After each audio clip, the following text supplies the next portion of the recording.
Benar, kalau kita mau startnya dari roadmap, yang namanya pelatih tim nasional itu sendiri, pembinaan itu adalah fragmen-fragmen di dalam roadmap itu. Semuanya terangkum. Tapi kalau kita misalnya ya, kita bicara Jepang misalnya. Jepang itu dari tahun 80-an sudah mengatakan, dalam roadmapnya mengatakan kita akan juara dunia pada tahun 2050. Step-stepnya jelas. Nah ini kan yang sebetulnya ketika pertama kali saya ketemu Erick Thohir, ketika dia hanya 2 minggu atau 3 minggu menjadi ketua umum PSSI, Pak, saya bilang gitu, Bapak meletakkan saja dasar-dasar pembangunan sepak bola, Pak. Bikin peta jalannya yang benar-benar kita mampu untuk melakukannya, sehingga pada tahun X nanti kita akan mampu betul-betul menjadi negara sepak bola. Jangan mikirnya tuh kita di timnas terus, karena timnas itu adalah hanya ujung dari semua pembinaan yang dilakukan oleh federasi gitu. Itu bisa kita pikirkan kapan-kapan.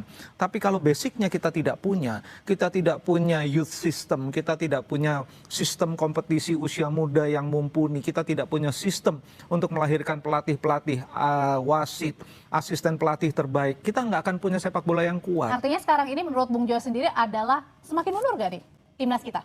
Sebetulnya kalau timnas kita bicara pada level senior ya, timnas itu mereka kan kemarin diakselerasi secara ugal-ugalan menurut saya dengan diaspora. Bukan itu sebetulnya kalau yang dalam benak saya itu.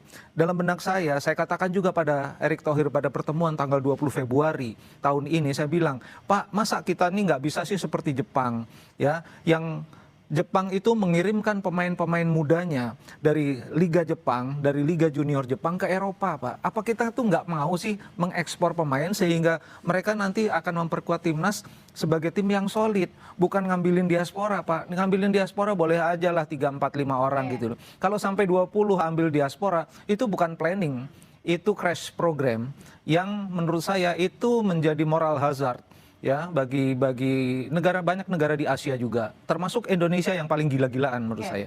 Ya itu bukan roadmap kalau itu crash program, tidak ada basicnya, tidak ada dasarnya, kita tidak punya fundament yang kuat.